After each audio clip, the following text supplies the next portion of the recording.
Saya mengarang kitab ini pertama dengan basmalah, kemudian dengan hamdalah, kemudian sholawat dan salam kepada Rasulullah Shallallahu Alaihi Wasallam. Beliau memulainya dengan basmalah atau tasmiyah, Bismillahirrahmanirrahim, karena ini memang menjadi tradisi atau kebiasaan dari para muallifin, dari para pengarang kitab, bahwa mereka dalam setiap memulai mengarang kitab memulainya dengan basmalah. Tujuannya adalah salamullah alal hadi Rasulillah. Assalamualaikum warahmatullahi wabarakatuh. Qala al-muallif rahimahullahu ta'ala, alhamdulillahi ala silatihi, alhamdulillahi ala silatihi, thumma salamullahi ma' salatihi ala nabiyyin ja'a bit tauhidi wa qad khalad dinu 'anit tauhidi fa arsyadal khalqa lidinil haqqi bisayfihi wa hadiyihi lil haqqi Muhammadil aqib li rusli rabbihi wa alihi wa sahbihi wa hizbihi. Wa ba'du fal ilmu bi aslid dini muhattamun yahtaju lit tabyini, lakin minat tatwili kallatil himam fasara fihi al-ikhtisaru multazam.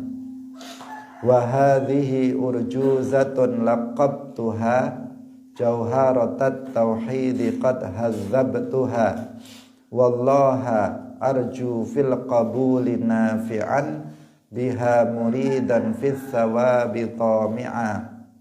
Fa kullu man kullifa syar'an wajaba alaihi ay ya'rifa ma qad wajaba lillahi wal jaiza wal mumtani'a wa mithla dzali ruslihi fastami'a. Sampai sini. Mari kita baca dilakukan dengan lagu yang agak cepat. Wahid, itsnani, tsalatsa. Bismillahirrahmanirrahim. Ayat. Alhamdulillah.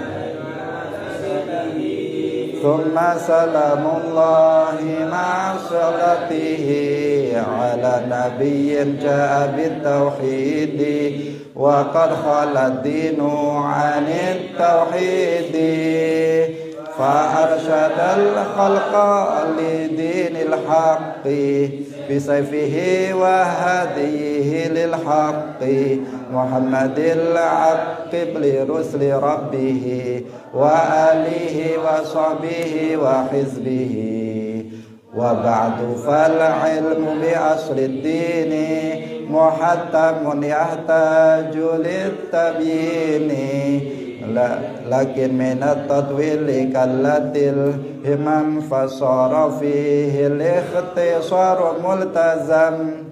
Wa hadhihi urjuzatun laqabtuha jawharatat tauhidi qad hazabtuha, wallaha arju fil qabuli nafi'an biha muridan fis thawabi tami'an. Fa kullu man kullifa syar'an wajaba alaihi ay ya'rifa ma qad wajaba lillahi wal jaiza wal mumtani'a wa mithla dzali ruslihi fastami'a. Kurang pas ya. Ini lagunya tidak pas, besok kita ganti lagi karena lagunya terlalu banyak variasinya. Jadi lagunya cukup satu variasi saja dan dengan lagu yang cepat. Semoga besok bisa lebih baik. Ini tadi belum dikompak. Bismillahirrahmanirrahim. Bismillahi kelawan nyebut asmani Allah. Ar-Rahman, zat kang akeh paring rahmat maring wong-wong Islam lan wong-wong kafir ing dalam donya lan wong Islam ing akhirat. Ar-Rahimi, zat kang paring rahmat maring wong-wong mukmin.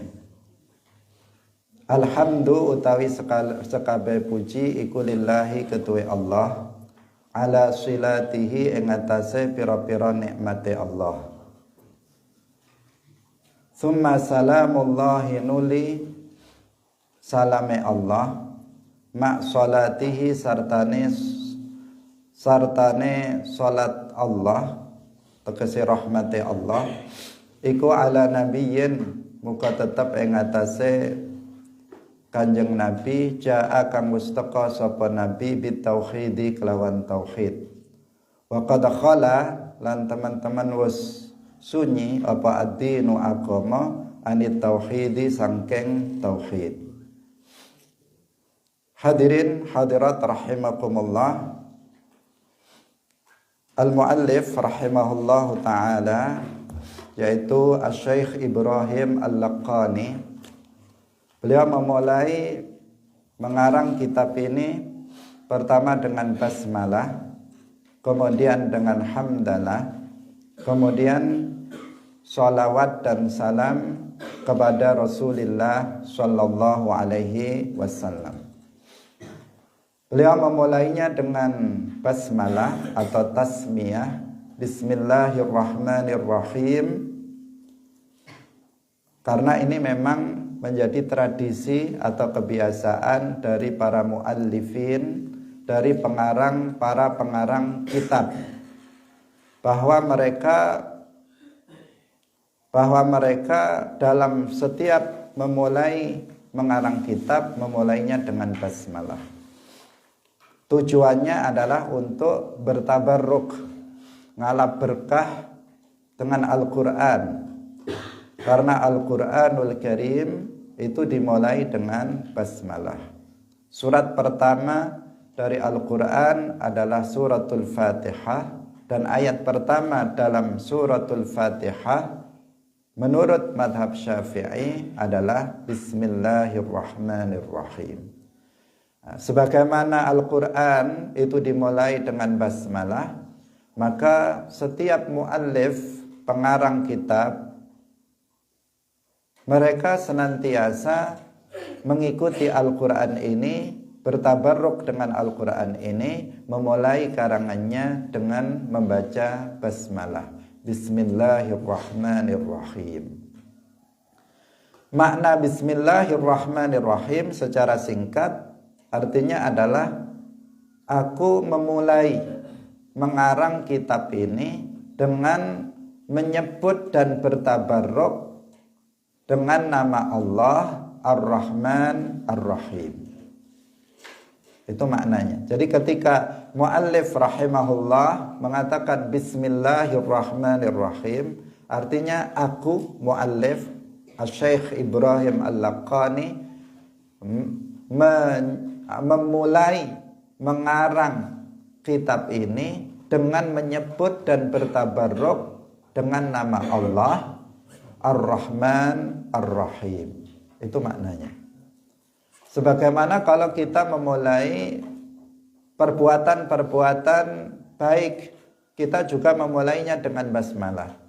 Ketika kita makan misalnya kita mengatakan Bismillahirrahmanirrahim, maka artinya aku memulai makan dengan menyebut dan bertabarruk dengan nama Allah Ar-Rahman Ar-Rahim. Ketika kita mau membaca, ketika kita mau menulis, kita mengatakan Bismillahirrahmanirrahim. Artinya aku memulai menulis, aku memulai membaca dengan menyebut nama Allah, dengan menyebut dan bertabarruk dengan nama Allah Ar-Rahman Ar-Rahim. Itu makna Bismillahirrahmanirrahim.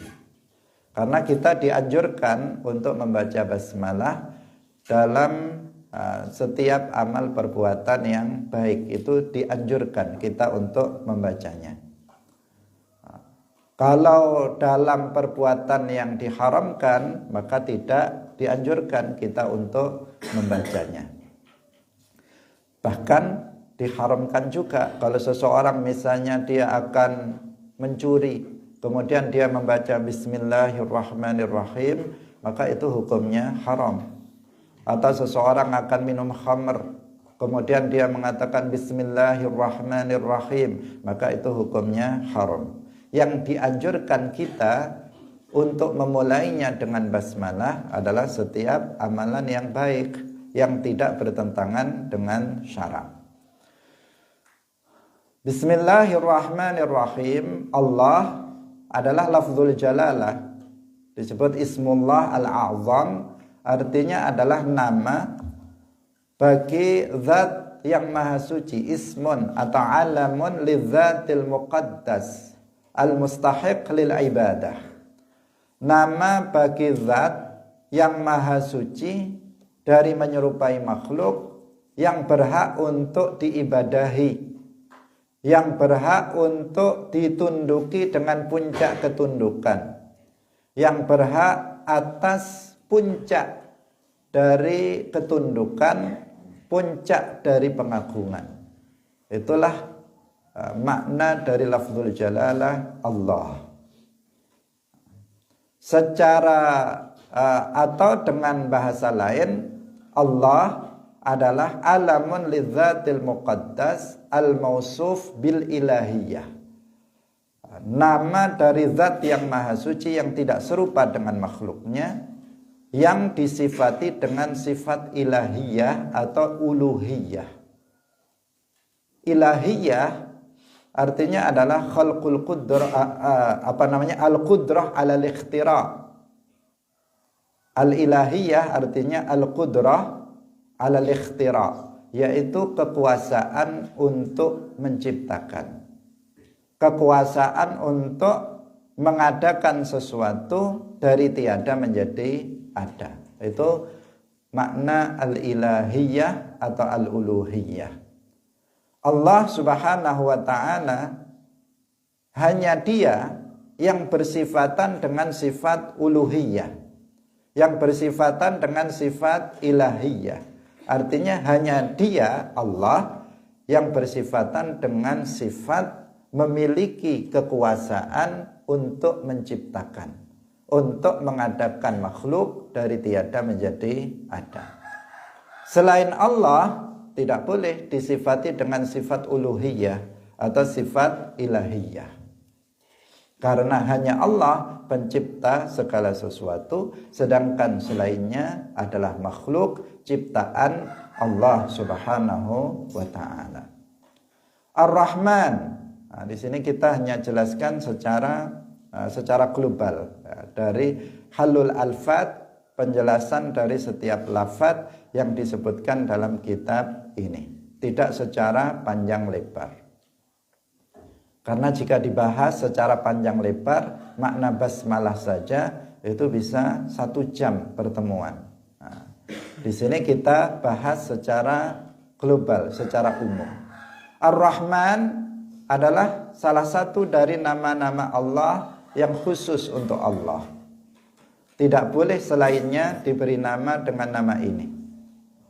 Makna Ar-Rahman, al-kathiru rahmah lil mu'minina wal kafirin. Zat yang banyak memberikan rahmat kepada orang mukmin dan kafir fid dunya, di dalam dunia. Walil mu'minina faqat fil akhirah, dan untuk orang mukmin saja di akhirat. Ini makna Ar-Rahman. Saya ulangi lagi. Nama Allah Ar-Rahman artinya al-kathiru rahmah lil mu'minina wal kafirina fid dunya walil mu'minina fil akhirah. Zat yang banyak memberikan rahmat kepada orang mukmin dan kafir di dunia, dan hanya kepada orang mukmin saja di akhirat. Karena rahmat Allah Subhanahu wa taala di dunia ini memang diperuntukkan untuk semuanya, untuk yang mukmin dan juga untuk orang yang kafir. Wa rahmati wasi'at kulla syai'in fasa'aktubuha lilladzina yattaqun. Dan rahmatku untuk itu akan meluas untuk segala sesuatu, artinya untuk orang mukmin dan kafir di dunia ini.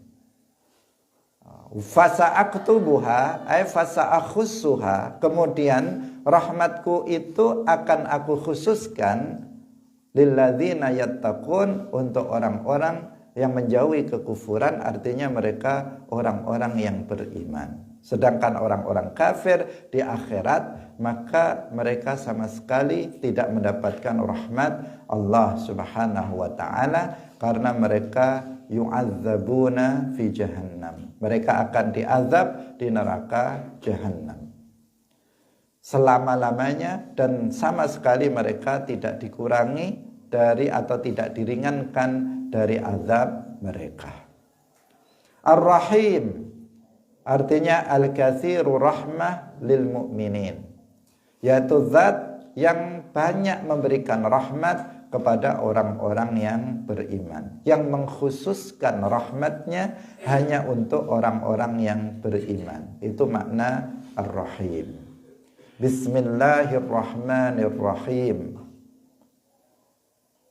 Aku, mu'allif mengatakan, aku memulai mengarang kitab ini dengan menyebut dan bertabarruk dengan nama Allah, yaitu Allah lafzul jalalah, kemudian Ar-Rahman, kemudian nama Allah Ar-Rahim. Berbeda dengan Allah dan Ar-Rahman yang merupakan nama Allah yang khusus untuknya, tidak boleh selainnya diberikan nama dengan nama itu. Ar-Rahim, nama ini adalah nama yang am. Boleh selain Allah dinamakan dengan nama ini, tetapi dengan makna yang berbeda ketika diperuntukkan untuk Allah Subhanahu wa taala. Hadirin rahimakumullah. Yang selanjutnya mu'allif mengatakan alhamdulillahi ala silatihi, dengan kasrah, ala silatihi. Silat itu adalah jamak dari silatun, yang artinya adalah nikmat. Ala silatihi artinya atas nikmat-nikmat Allah. Alhamdulillah namanya hamdalah atau tahmid. Maknanya adalah as-sana'u bil lisan 'alal jamili al-ikhtiyari. As-sana'u bil lisan, memuji Allah dengan lisan atas al-jamil al-ikhtiyari, artinya alama an'ama bihi alaina min ghairi wujubin alaihi. Jadi memuji Allah dengan lisan, dengan ucapan, dengan lisan atas nikmat yang Allah anugerahkan kepada kita, yang itu bukan merupakan kewajiban bagi Allah, semata-mata anugerah, pemberian cuma-cuma dari Allah Subhanahu wa ta'ala. Istilahnya adalah al-jamil al-ikhtiyari. Al-jamil al-ikhtiyari artinya nikmat yang Allah berikan secara cuma-cuma, bukan merupakan kewajiban baginya. Itu namanya al-jamil al-ikhtiyari. Maka alhamdulillah artinya aku memuji Allah dengan lisan atas nikmat yang Allah anugerahkan kepada kami, yang padahal itu bukan merupakan kewajiban bagi Allah. Allah Subhanahu wa ta'ala telah memberikan nikmat-nikmat kepada kita, nikmat yang sangat banyak, baik nikmat-nikmat yang zahirah maupun nikmat-nikmat yang batinah. Di dalam Al-Quran Allah Subhanahu wa ta'ala berfirman, wa asbagha 'alaikum ni'amahu zahiran wa batinah. Allah Subhanahu wa taala telah memberikan nikmat-nikmat kepada kita. Nikmat-nikmat zahir dan juga nikmat-nikmat batin. Dan nikmat-nikmat itu Allah memberikannya kepada kita sebagai anugerah, bukan sebagai kewajiban bagi Allah Subhanahu wa taala. Karena dalam akidah ahli sunnah wal jamaah tidak ada sesuatu yang hukumnya wajib bagi Allah. Tidak ada sesuatu yang Allah wajib melakukannya atau Allah wajib untuk meninggalkannya. Tidak ada. Karena Allah Subhanahu wa taala adalah Al-Khaliq, pencipta alam semesta ini.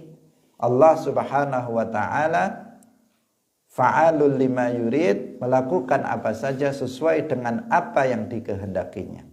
Memberikan nikmat kepada manusia adalah anugerah darinya, bukan kewajiban dari Allah. Jika Allah berkehendak, maka Allah melimpahkan nikmat-nikmatnya kepada sebagian manusia, dan jika Allah berkehendak untuk tidak memberikan nikmat, maka Allah tidak memberikan nikmat kepada sebagian manusia lainnya. Hadirin yang dirahmati oleh Allah Subhanahu wa taala.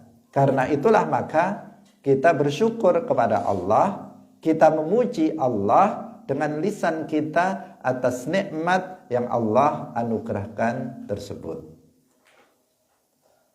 Nikmat-nikmat Allah Subhanahu wa taala jika kita hitung-hitung, jika kita sebut, maka tidak akan terhitung karena banyaknya nikmat-nikmat tersebut. Wa in ta'uddu ni'matallahi la tuhsuha. Allah berfirman, wa in ta'uddu ni'matallahi la tuhsuha. Jika kalian menghitung-hitung, menyebut-nyebut nikmat-nikmat Allah, maka kalian tidak akan mampu untuk menyebut-nyebutnya, untuk menghitung-hitungnya.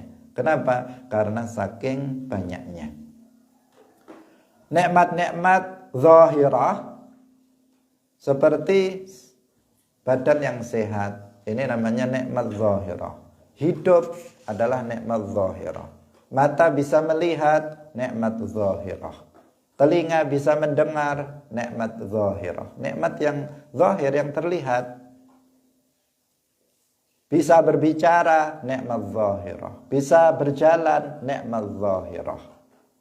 Bisa makan, bisa minum, nikmat zahirah.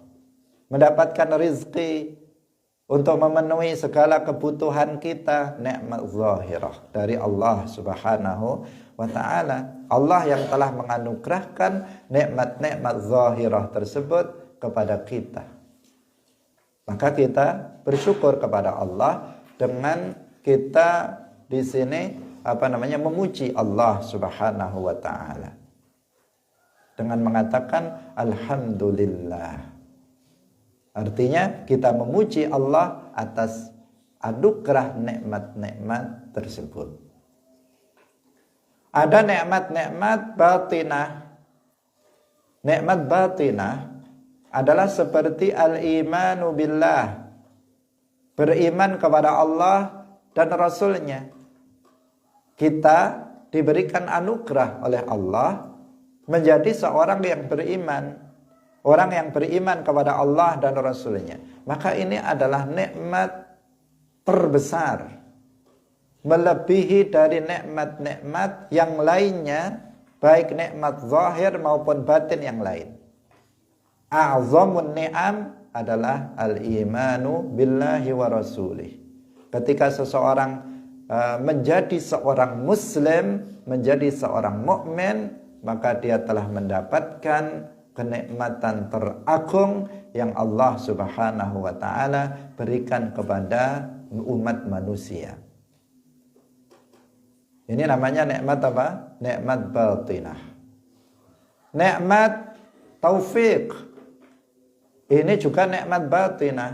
Allah Subhanahu wa ta'ala menolong kita untuk bisa beramal saleh, untuk bisa melakukan ketaatan kepada Allah Subhanahu wa taala. Ini adalah sebuah nikmat. Kita bisa hadir dalam majelis ilmu seperti ini adalah sebuah nikmat yang sangat agung yang Allah berikan kepada kita. Karena enggak semua orang itu mendapatkan nikmat Allah Subhanahu wa taala seperti ini. Enggak semua orang itu bisa beriman dengan iman yang benar. Tidak semua orang itu bisa berbuat amal ketaatan. Kita melihat banyak orang yang kafir. Ada sebagian orang yang mengaku Islam tetapi juga berakidah dengan akidah yang bertentangan dengan akidah Rasulullah dan para sahabatnya. Mereka berakidah dengan akidah yang sesat. Hanya sebagian orang yang Allah anugerahi nikmat berupa bisa beriman kepada Allah dan Rasulnya dengan iman yang benar berdasarkan akidah yang sahihah, akidah yang benar sesuai dengan akidah ahli sunnah wal jamaah. Ini adalah nikmat batinah. Taufik. Gak semua orang bisa hadir dalam majelis ilmu. Banyak orang yang bermalas-malasan, enggan untuk menghadiri majelis ilmu. Tidak semua orang bisa menjalankan sholat 5 waktu dengan tertib, dengan benar. Ada sebagian orang yang kadang sholat, kadang enggak. Ada sebagian orang yang sama sekali enggak sholat. Ada sebagian orang sholat tapi sholatnya berantakan, salah semua. Allah memberikan nikmat kepada kita bisa menjalankan sholat dengan tertib, dengan menjalankan sholat dengan benar sesuai dengan syariat Islam. Maka ini semuanya adalah nikmat yang Allah berikan kepada kita, namanya nikmat batinah. Dan masih banyak lagi kenikmatan-kenikmatan batinah yang Allah anugerahkan kepada kita. Maka atas nikmat-nikmat tersebut kita bersyukur kepada Allah Subhanahu wa taala. Salah satunya diwujudkan dalam bentuk membaca hamdalah, alhamdulillah. Nah, maka alhamdulillah artinya aku memuji Allah atas nikmat-nikmat yang telah Dia anugerahkan kepadaku. Itu makna alhamdulillah. Hanya saja perlu diketahui bahwa syukur dengan mengucapkan alhamdulillah ini tergolong sebagai asyukrul mandub, sebagai syukur yang sunnah, sebagai syukur yang sunnah yang tidak wajib. Sementara asyukrul wajib, syukur yang hukumnya wajib adalah a'adamu isti'malin ni'mah fi ma'siyatillah. Tidak menggunakan nikmat yang Allah anugerahkan kepada kita untuk bermaksiat kepada Allah. Itu asyukrul wajib, syukur yang wajib. Ketika Allah memberikan anugerah nikmat berupa hidup, maka hidup kita tidak kita gunakan untuk maksiat. Itu namanya syukur yang wajib. Ketika Allah Subhanahu wa taala memberikan anugerah berupa penglihatan, kita bisa melihat dengan mata kita dengan secara baik, maka penglihatan kita tidak kita gunakan untuk melihat sesuatu yang diharamkan. Itu namanya syukur yang wajib. Allah Subhanahu wa taala menganugerahkan lisan kepada kita sehingga kita bisa berbicara dengan lancar, dengan baik. Maka kita tidak gunakan lisan itu untuk berbicara sesuatu yang diharamkan. Tidak untuk ghibah, tidak untuk bohong, tidak untuk mengucapkan ucapan-ucapan haram yang lainnya. Itu yang disebut dengan syukur yang wajib. Ketika Allah Subhanahu wa taala telah memberikan anugerah pendengaran kepada kita, kemudian pendengaran kita hanya kita gunakan untuk mendengarkan yang baik, tidak kita gunakan untuk bermaksiat kepada Allah, tidak mendengarkan sesuatu suara yang haram untuk didengar, maka berarti kita telah bersyukur dengan syukur wajib, mensyukuri nikmat pendengaran dan seterusnya. Itu yang disebut dengan asyukrul wajib. Sementara mengatakan alhamdulillah itu adalah syukur yang sunnah, yang kita dianjurkan untuk senantiasa membacanya. Jika kita mengingat nikmat Allah, anugerah Allah berupa nikmat kepada kita yang begitu banyak, tentunya tidak lekang lisan kita dari mengatakan alhamdulillah. Alhamdulillah saya hidup, alhamdulillah saya sehat, alhamdulillah mata saya sempurna bisa melihat, alhamdulillah telinga saya bisa mendengar dengan baik, alhamdulillah atas nikmat-nikmat yang sangat banyak yang telah Allah anugerahkan kepada kita. Setiap menit pasti kita akan mengucapkan alhamdulillah jika kita mengingat nikmat Allah. Tapi sayangnya kebanyakan kita itu lupa terhadap nikmat yang Allah anugerahkan kepada kita. Sehingga jarang di antara kita yang membaca alhamdulillah. Dia membaca alhamdulillah hanya setelah makan, setelah kenyang, alhamdulillah. Itu pun gak semua yang bilang begitu. Dia membaca hamdalah hanya setelah dia selesai atau dia mendapatkan uang yang banyak. Alhamdulillah dapat uang. Nah, hanya ketika itu. Padahal nikmat Allah yang lebih besar dari itu, yang Allah anugerahkan setiap detik kepada kita, jumlahnya ribuan jutaan yang tidak bisa terhitung banyaknya. Tetapi hamdalahnya hanya dibaca sesekali saja. Kebanyakan kita seperti itu. Nah, maka hendaknya kita berusaha untuk senantiasa mengingat nikmat-nikmat Allah yang telah Allah anugerahkan kepada kita, agar kita bisa mensyukuri nikmat-nikmat itu, baik mensyukurinya dengan syukur yang wajib maupun dengan syukur yang mandub, yang disunnahkan, yaitu dengan membaca hamdalah. Asy-Syaikh Ibrahim Al-Laqani, beliau membaca hamdalah sebagai wujud syukur beliau atas nikmat Allah. Nikmat bisa menulis kitab itu adalah nikmat. Enggak semua orang itu bisa menulis sebuah kitab karena keilmuannya yang kurang. Juga tidak semua orang yang alim itu diberikan taufik untuk bisa menulis sebuah kitab. Maka bisa menulis sebuah kitab adalah merupakan nikmat Allah yang Allah anugerahkan kepada sebagian hambanya. Termasuk Syekh Ibrahim Al-Laqani ini, beliau mengatakan alhamdulillah.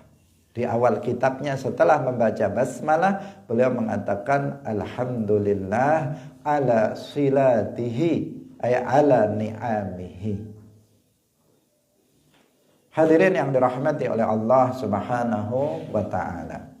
Thumma salamullahi ma' salatihi ala nabiyyin ja'a bit tauhidi wa qad khalad dinu 'anit tauhidi. Thumma salamullahi ma' salatihi. Di sini salawat dan salam. Tapi di sini dibalik, salam dan salawat. Nah, di sini tidak perlu dipermasalahkan karena memang salatullah wa salamullah, salamullah wa salatullah itu sama saja, dibolak-balik karena di situ ma'a salatihi. Salamullahi ma' salatihi ay ma'a salatihi ala nabiyyin ja'a bitauhidi. Salawat dan salam semoga tetap atas nabi yang datang dengan membawa ajaran tauhid. Siapa? Nabi Muhammad sallallahu alaihi wasallam. Salawat dan salam semoga tetap atas nabi yang datang dengan mengajarkan tauhid, yaitu Nabi Muhammad sallallahu alaihi wasallam. Bahkan bukan hanya Nabi Muhammad yang datang mengajarkan tauhid, tetapi seluruh para nabi, mulai dari nabi yang pertama yaitu Nabi Muhammad Nabi Adam alaihi salam sampai yang terakhir Nabi kita Muhammad, semuanya jaa bitauhid. Semuanya datang dengan mengajarkan tauhid. Rasulullah bersabda, afdalu ma qultu ana wan nabiyyuna min qabli la ilaha illallah. Tauhid, la ilaha illallah, kalimatut tauhid. Itulah yang diucapkan dan diajarkan oleh seluruh para nabi, oleh Nabi Muhammad dan nabi-nabi sebelum Nabi Muhammad sallallahu alaihi wasallam. Semuanya datang untuk mengajarkan tauhid. Tauhid artinya ifradul qadim minal muhdas. Artinya mensucikan Allah al-qadim dari menyerupai makhluk. Itu namanya tauhid, sebagaimana dikatakan oleh Al-Imam Al-Junaid Al-Baghdadi, at-tauhidu huwa ifradul qadim minal muhdas.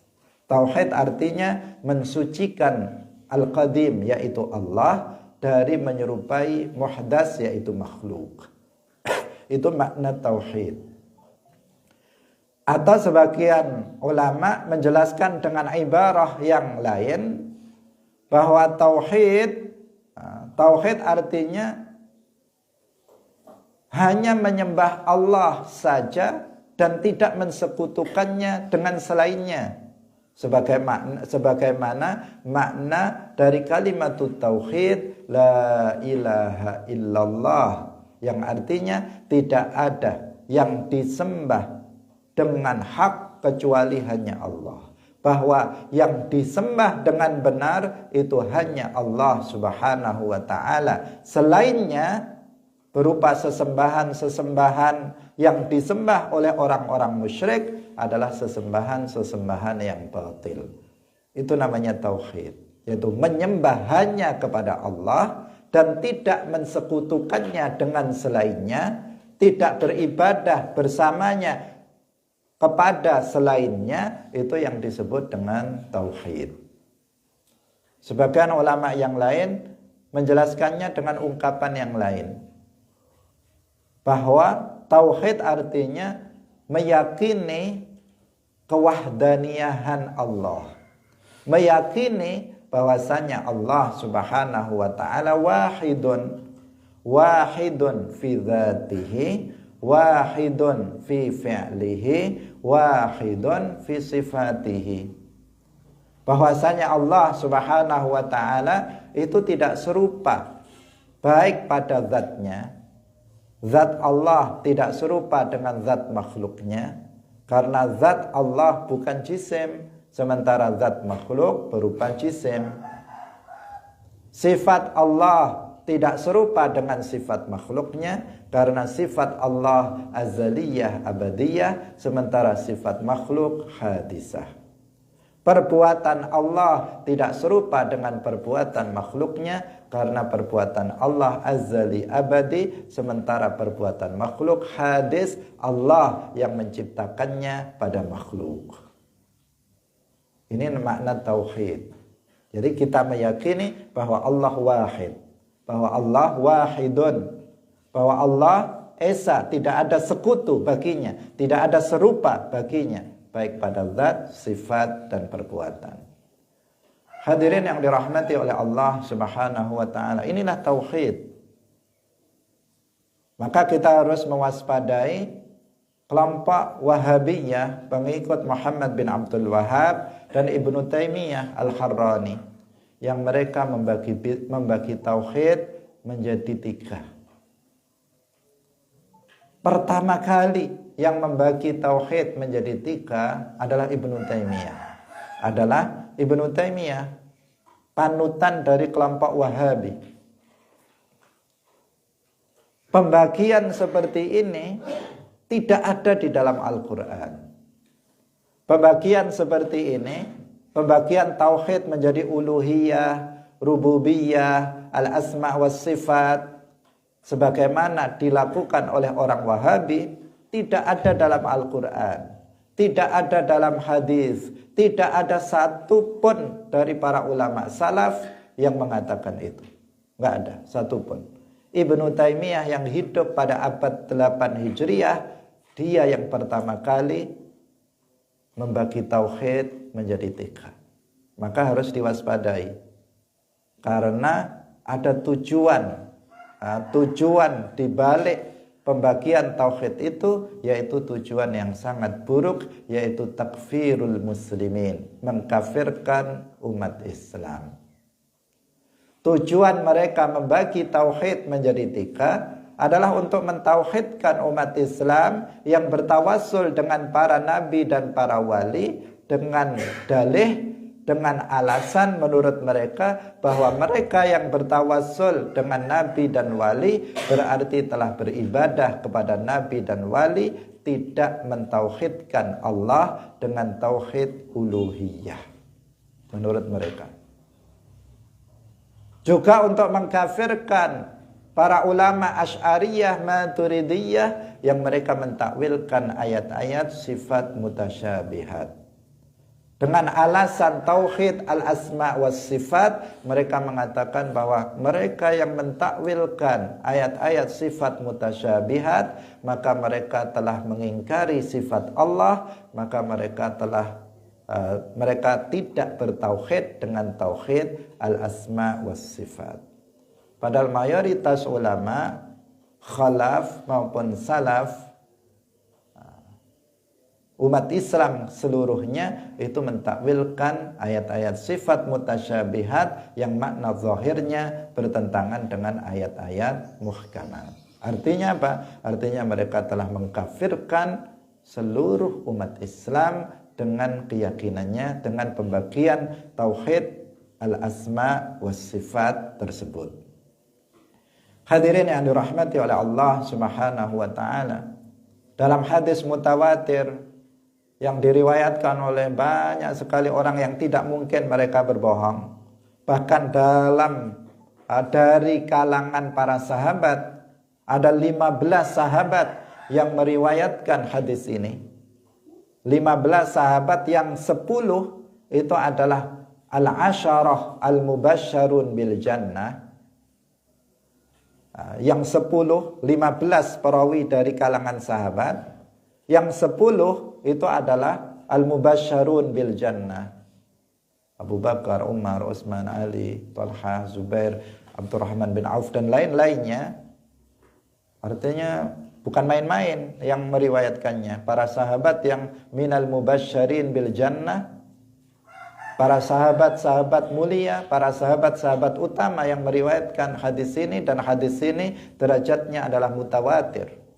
Rasulullah bersabda, umirtu an uqatilan nas hatta yashhadu an la ilaha illallah wa anni rasulullah.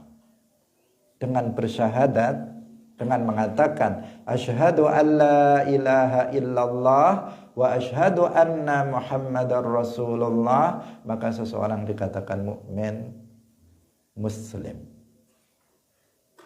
Tidak seperti yang dikatakan oleh orang Wahabi, karena secara tidak langsung menurut Wahabi mestinya hadisnya berbunyi umirtu an uqatilan nas hatta yuwahhidu thalatha tauhidat. Mestinya begitu. Kalau menurut versi Wahabi, aku diperintahkan untuk memerangi manusia sampai mereka bertauhid dengan 3 tauhid. Apakah Nabi mengatakan begitu? Enggak mengatakan seperti itu. Dengan mengatakan la ilaha illallah Muhammadur Rasulullah, maka itu sudah cukup. Tidak ada bedanya antara ilah dan Rabb. Ilah adalah Rabb, Rabb adalah ilah, adalah Allah Subhanahu wa ta'ala. Nah, ini yang perlu diwaspadai. Ini juga pembahasannya sangat panjang lebar tentang masalah ini. Banyak dalil-dalil Ahlus Sunnah wal Jamaah yang membantah mereka. Yang pasti bahwa tujuan dari pembagian tauhid menjadi 3 oleh orang-orang Wahabi adalah untuk mengkafirkan umat Islam. Nah, ini yang harus diwaspadai. Hadirin yang dirahmati oleh Allah Subhanahu wa ta'ala. As-salatu wassalam ala Tsumma salatullahi ma salatihi ala nabiyyin ja'a bitauhidi.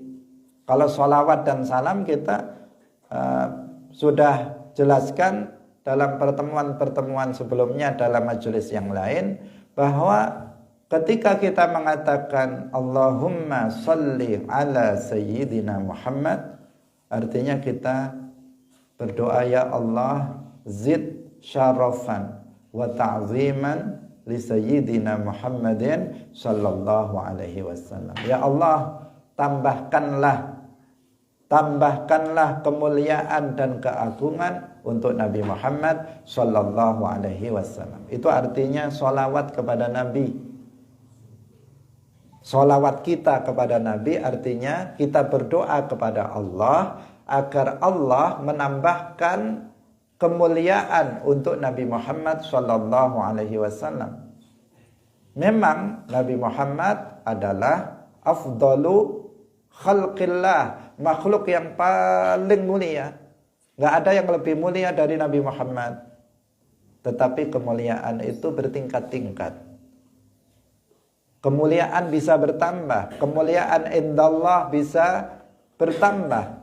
Karena itu ketika kita mengatakan Allahumma salli ala Muhammad, maka artinya ya Allah, tambahkanlah kemuliaan dan keagungan untuk Nabi Muhammad. Sementara ketika kita mengatakan wassalamu ala Rasulillah, artinya ya Allah, semoga engkau ya Allah menjaga atau memberikan keamanan untuk Nabi Muhammad sallallahu alaihi wasallam dari sesuatu yang beliau khawatirkan terjadi pada umatnya.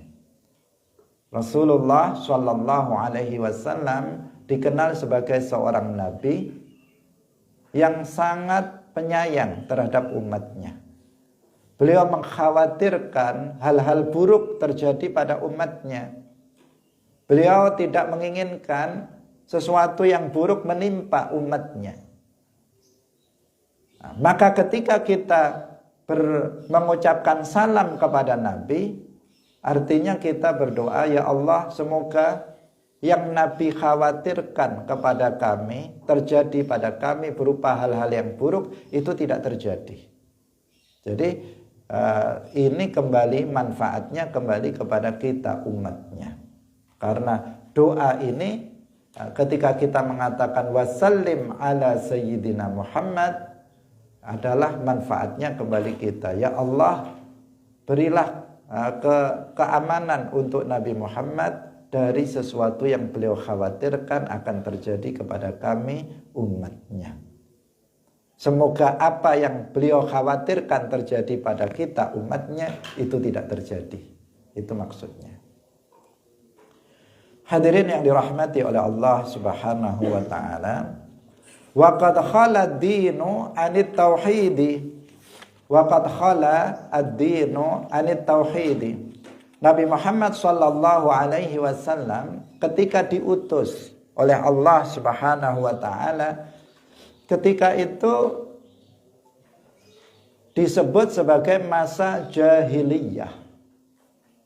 Disebut sebagai masa jahiliyah. Sehingga agama-agama atau manusia ketika itu menganut keyakinan-keyakinan yang berbeda-beda. Agama yang berbeda-beda yang jumlahnya sangat banyak. Mereka menyembah sesembahan yang sangat banyak. Ada yang menyembah batu, ada yang menyembah patung, ada yang menyembah matahari, ada yang menyembah bulan, ada yang menyembah api, ada yang menyembah setan, macam-macam mereka sembah. Agama-agama itu enggak ada yang mengajarkan tauhid. Artinya agama-agama yang ada ketika itu adalah adyan batilah, agama-agama yang batil, yang tidak mengajarkan tauhid. Bahkan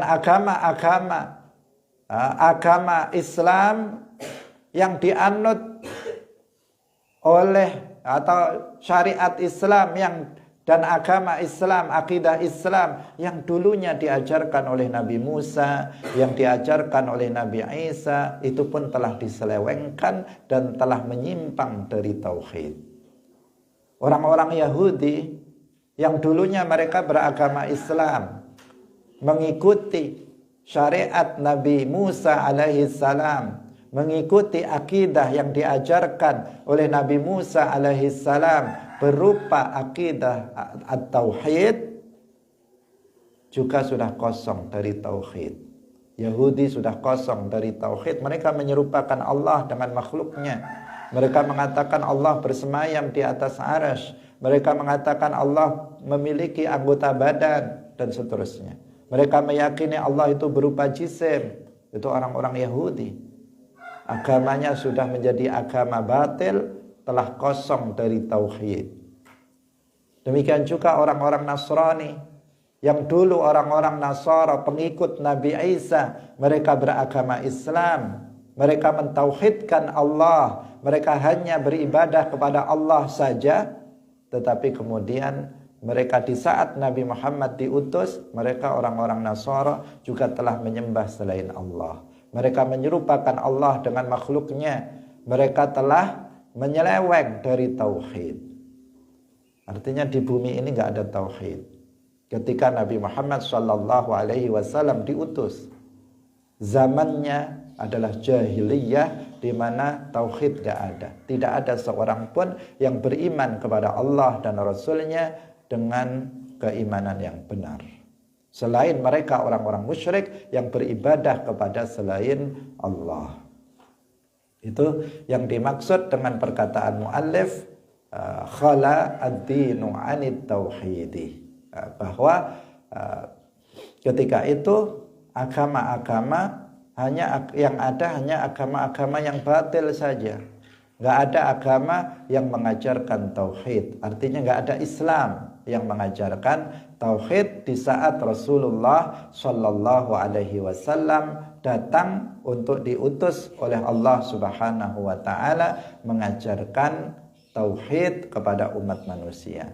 Tajdidud dakwah, memperbaharui dakwah Islam, memperbaharui dakwah tauhid kepada umat manusia setelah dahulu kala sebelum 500 tahun sebelumnya telah diajarkan oleh Nabi Isa, telah diajarkan oleh Nabi Yahya, telah diajarkan oleh Nabi Zakaria, telah diajarkan oleh para nabi sebelumnya sampai dengan nabi pertama Nabi Adam alaihi salam. Tapi setelah Nabi Isa diangkat ke langit, kemudian secara pelan-pelan kemudian tauhid hilang, Islam hilang dari bumi ini, sehingga masa itu disebut sebagai jahiliyah. Dan Nabi Muhammad kemudian datang untuk mengajarkan tauhid kepada mereka, mengajarkan Islam kembali sebagaimana telah diajarkan dahulu kala oleh para nabi sebelumnya. Hadirin rahimakumullah, demikian pengajian kita pada pagi hari ini. Semoga bermanfaat bagi kita semuanya.